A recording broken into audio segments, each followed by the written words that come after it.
Good morning, everybody. Welcome to a brand new week. Here we are again, Monday morning at 9 a.m. My apologies for not being here last Monday. I think that's the first one I've ever missed.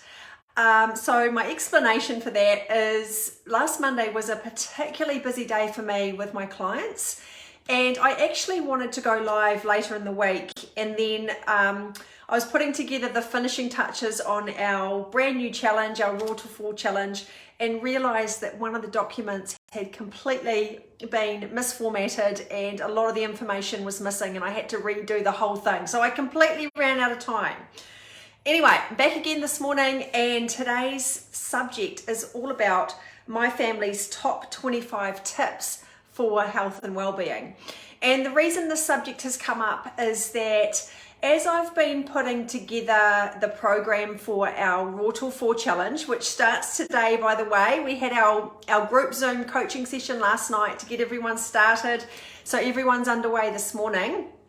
What I realized was that a lot of the questions that were coming up in that Zoom session, and also the week preceding that in our little chat group, were things that I guess to me and my family might be obvious, but I realize that there's a lot of things that we do that maybe other people don't do or maybe are unaware of in terms of, simple guidelines around health and well-being. So this certainly isn't rocket science by any means. It's just a quick list. I'm going to keep it as quick as I can of 25 things that I can think of, and I'm sure that there's more, that our family tend to do to maintain our health and well-being as a family. So now it doesn't mean that everything I read out is going to be done by every single person in the family, but together as a collective, these are the sort of things that we do. So the first one is we start each day with a tall glass of water, so about 500 mils of water, and we squeeze half a lemon into it. That's a great way to start the morning. It's going to flush out all the toxins from the body that the liver has, produced over the night time.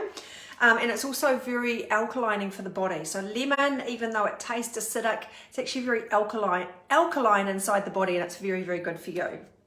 Okay, number 2 is we try and do some kind of exercise every day. It doesn't always happen. Steve's exercise of choice is usually a quick 15-minute workout downstairs. That doesn't happen every day, and my workout of choice is going for a walk. And I certainly haven't been doing that as much as I'd like to lately, but when I do exercise, that's my exercise of choice. Number 3 is we are very, very careful with caffeine. So, and this is what we teach our clients as well, maximum of 1 coffee a day, preferably before 9 o'clock. So if either of us are going to have a coffee, it's going to be before 9, and we won't be having any other coffee during the day. Okay, number 4 is we tend to avoid foods with gluten and dairy in them. I'm pretty much 95% gluten and dairy free. I'd say that Steve and the kids are probably 80%. We know that gluten and dairy cause a lot of problems in the body, and so we try and avoid them as much as possible. We eat lots of smoothie bowls, and we drink lots of smoothies, and we use our blender. We've got a Vitamix blender, which is, in my opinion, the best blender on the market. We use that as a family at least 2 times a day, if not more. So we're always having smoothies and smoothie bowls and homemade ice creams and things like that. Which leads me on to number 6, which is we eat loads of fruit. Okay, so between us all, we're always eating fruit, whether it's through the smoothie bowls and the smoothies or fresh pieces of fruit. And we're always trying to encourage our kids to eat as much fruit as they can. It's not always their first choice. In fact, they would, usually go for something, as kids do. They want the more processed and junky foods, but we're always encouraging them to eat those pieces of fruit first. Number 7 is we take our 2 primary supplements every day, and these are vitamin B12 and liquid zinc sulfate. That is a non-negotiable. The kids don't take zinc every day, although when I'm making them a smoothie or something like that, I'll always squirt some zinc in for them. They both have their own little jar of B12 dissolvable tablets that they have each day when they brush their teeth. And for Steve and I, zinc and B12 is something that we have every single day. Good morning, Linda. Lovely to see you this morning. Hope you're all good at your end, starting the raw till 4 today. Okay, number 8 is if Steve and I go out to a cafe, which we do not very often, but occasionally, like we'll go and do, kill two birds with one stone. We'll go and have a hot drink at a cafe and maybe do our business meeting or something like that. We will always share something. So I pretty much never buy anything at a cafe in terms of a slice or a muffin or anything like that. But if we're together, we'll buy one thing and generally share it. And that way that's just a way of still being able to enjoy a treat here and there, but we're not eating a big thing each. Okay, number 9 is when we do go to a cafe and we have a hot drink, we will always have a plant-based milk. So we never go for normal dairy milk. As I said, we're mostly dairy free. So I will usually go for oat milk. That's my favorite because it's nice and creamy. If there's no oat milk, I'll choose soy or rice or almond milk, depending on what the cafe's got. And Steve will generally do the same thing. Number 10 is we keep our evening meals really simple. We've changed our routine a little bit this year in that Steve and I now share the cooking. We've got allocated nights where where I know it's my night and he knows it's his night. And we are really conscious about keeping those dinners easy. We don't have the time or the inclination to spend hours in the kitchen. Neither of us are, really passionate about the cooking side of things. We're passionate about health and well-being and eating the right types of foods and things like that, but we don't want to be spending a lot of time in the kitchen. So our meals are really, really simple. So often, we'll just roast up a big pan of pumpkin and kuma and potato and carrot, and that forms a large part of our dinner. We might have some, falafel, or the kids and Steve might have a bit of chicken and maybe some greens and things like that. Really, really easy dinners. We're not getting into elaborate dinners at all. Number 11 is we invest in a weekly cleaner.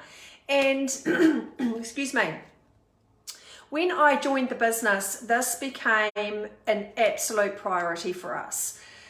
And the argument from people is often, I don't have the money to invest in that cleaner. And looking back, we probably didn't either, but we made it a priority because what we knew was that when both of us were working and we had young kids, the last thing, excuse me, something in my throat. The last thing that Steve and I wanted to be doing in our spare time was cleaning the house. So we made it a priority to put some money aside to bring in a weekly cleaner. She takes care of the weekly clean, the surface stuff every week for 2 hours. And to us, that is money well spent. And we would rather spend our money on her than, for example, alcohol or takeaways. That's just where our priorities are.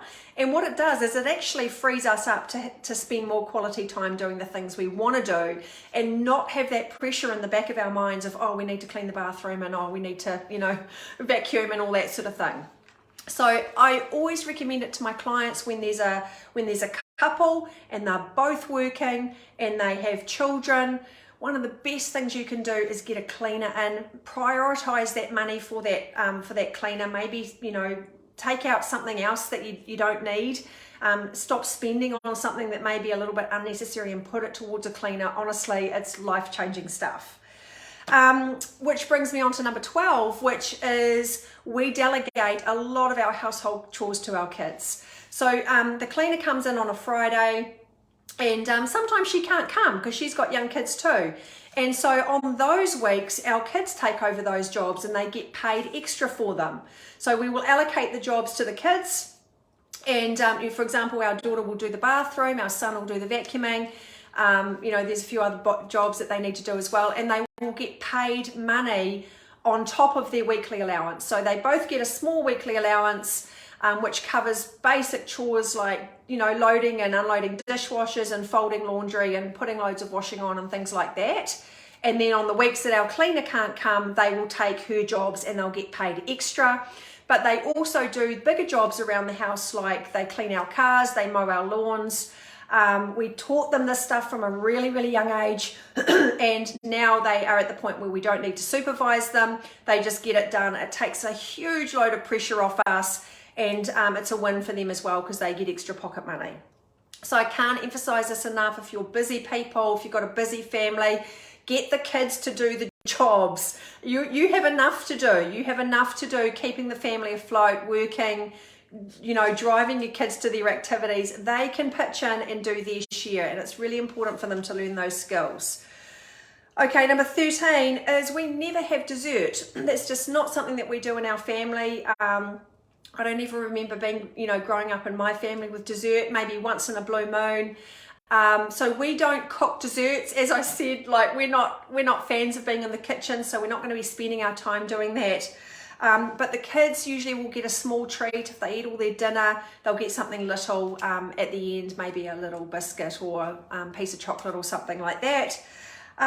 When we go for takeaway options, this is number 14, we always try and get the healthiest takeaway options that we can.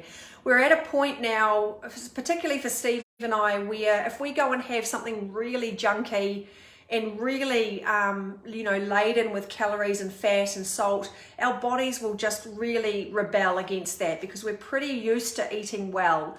So our preferable takeaway options are things like sushi. We get Turkish salads. We get sort of the more healthier Indian dishes that aren't too creamy. The kids will have McDonald's occasionally because they love it. And we're not going to deny them of that, you know, it's just not very often, and we try and stick to the healthy options as much as we can. Other options there are things like Subway salads or Subway wraps. You can get gluten-free wraps now at Subway. Pita Pit also does some pretty healthy options. So, you know, if you want a treat and you want to go out for takeaways, there are much healthier options than your standard, you know, Burger Fuel or McDonald's or Chinese or something like that. Okay, number 15 is we have a cup of tea after our dinner, usually a couple of hours after, and we have our dark chocolate. So the dark chocolate is our sweet fix. Steve and I both have a bit of a sweet tooth, and this prevents us from reaching for something else that maybe not be quite as good. For example, a biscuit, or we certainly don't keep you know, standard chocolate, dairy milk chocolate in the house. Once in a blue moon, we might buy a bar of that just as a little treat. But the dark chocolate, the great thing about dark chocolate is that it's got some bitterness in it, but it's still sweet. And the bitterness means that you don't want to keep going back and back. You know, like 1 or 2 pieces is plenty and you feel satisfied with that. So that's our little trick after dinner, is we'll have a cup of tea. Steve will have a chamomile tea. I'll have an Earl Grey with some soy milk in it, and we'll have that little piece of dark chocolate. Okay, number 16 is we don't watch the news. We haven't watched the news for probably at least 10 years. We got to the point when our daughter was about, I don't know, she must have been about 2 years old, and we thought, we don't want her, you know, sitting on the couch with us watching all this bad news, because as we know, you know, news is never good news, it's always bad news. And you know, there's so much going on in the world at the moment, and there are other ways to keep informed. So for me, I go online each day. I bring up the Herald or the Bay of Plenty Times or stuff.co.nz, and I pick and choose what I read, and I feel like I'm pretty well informed of what's going on in the world, but I do not need that half hour or hour in the evening when I'm trying to wind down listening to all the stuff about wars and murders and bombings, and it's just not what we do. And I think that goes a long way to reducing someone's anxiety. So if you're someone who experiences anxiety, especially in the evening, think twice about turning on the news, because you're never going to be watching anything good. It's usually just, you know, pretty depressing stuff. Okay, number 17 is we limit alcohol. I've made a pact with myself this year that I'm not touching any alcohol, alcohol-free 2023 for me. And, you know, to be honest, I think that this is probably just going to extend for me. I don't have any desire to drink alcohol anymore. It's not something that agrees with me. And Steve has cut back his as well. He was always never drank during the week, but enjoyed a couple of craft beers on the weekend. That's his sort of thing. Even he's cut back. I don't think he's had a beer for maybe a couple of months. So we're really, really cautious around alcohol. Number 18 is we grow our own leafy greens, either in our garden out the back, or we've got pots on our patio. So we always have plenty of spinach and lettuce, and that keeps us going with all our salads, and also we put spinach in our smoothies and things like that. Number 19 is that we do tend to relax with our food a little bit more on the weekends. So generally we're pretty good during the week. We've got our routines and we've got our things that we like to eat during the week, and then the weekends come along and we do relax a little bit more. So the kids will generally get some takeaways, or maybe an ice cream after they've played sport, and that will be the time where if we get takeaways, then we'll do it generally on the weekend. Number 20 is we go to bed on time. I'd say that it would be very rare for either of us to be up after 10 o'clock. We're usually both in bed round between sort of 9:30 and lights out at 10. And of course, this is what we teach our clients too. So, we have to walk the talk in that area. And to be honest, I don't want to go to bed any later than 10. I'm someone who needs a lot of sleep, and I need 8 hours minimum. 9 is even better for me. So we make sure that our lights are out by 10. Okay, number 21 is we eat very little meat. Obviously for me, I'm 95% plant-based, so it's very, very rare for me to eat meat. Steve and the kids are probably about 80% plant-based, so they will have meat every now and then, whether it's some rotisserie chicken or some sausages on the barbecue or something like that. We just know that meat is really difficult to break down in the body, and can cause a few issues in the gut. Number 22 is we always have frozen fruit in our freezer. In fact, that is a priority. If anyone's going to the supermarket, whether it's Steve or me, the question is, do we have frozen fruit? It's the first thing we look for. So we always have a stash of frozen fruit in the freezer, and we mix it up between things like mango, frozen berries, blueberries, all that sort of thing. As long as we've got frozen fruit in the freezer and a bunch of fresh bananas, we are sorted, because we have so many smoothie bowls and homemade ice creams. Okay, number 23 is at the first sign of sickness, if anyone's coming down with anything, if someone's got a sore throat or they're getting a runny nose or feeling a bit off, the first thing we do is we cook up a big pot of vegetable soup. We just chuck in all the veggies we can, particularly starchy carbs. So things like potatoes, kumara, pumpkin, put them all into a big soup. We make a massive batch, and we'll just guzzle that soup to try and get those good vitamins and minerals and antioxidants in. It's not, the kids don't love it. They don't love our vegetable soup, but if they're ever sick, we make sure that they get that vegetable soup in, and it's amazing how much better you feel. And you don't have to worry about portion sizes or calories or anything like that. It's just all really good food, and it's wonderful if you're sick. Okay, number 24, almost at the end, we always take scheduled breaks during the day. I realise that, working from home it's probably a little bit easier than if you're at the office. If you are at the office, please make sure that you're taking those breaks, whether it's just, 10 or 15 minutes at your allocated time. Get up, do a couple of stretches, and, go for a little walk if you can during your lunch hour. It's going to just make you feel so much better, and it's going to be really good for your health. Steve and I are always really conscious of making sure we have breaks during the day, especially on really busy days where we're just back to back with, clients and other stuff happening. We make sure that we schedule those breaks in. Occasionally we'll sit down together on the couch and watch a Netflix episode. That doesn't happen very often, but it's just important to get those breaks in. Otherwise you end up exhausted at the end of the day. And number 25, last but not least, is we do not keep junk food in plain sight. So when you open our fridge and when you open our pantry, there is not really any junk food that you can see. It doesn't mean that we don't have it and it's not there, but it's not in plain sight. So what we do is we hide it, we put it in a cupboard. If we're gifted something like a box of chocolates or something like that, especially around Easter and Christmas, we will put them in the garage. Out of sight, out of mind. Now, it doesn't mean that we don't know that they're there, and it doesn't mean we're never going to eat them. It just means that every time that we're opening up our fridge or going into our pantry, they're not the first things that we see.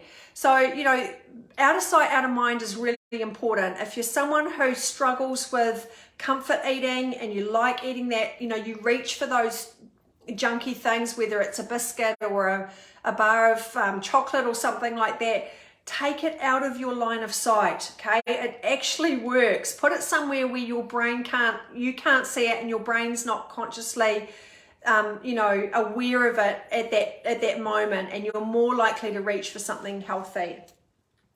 Okay, so that's my 25 top tips for health and well-being in our family. I would love for you to share what yours are. Have you guys got anything that you do?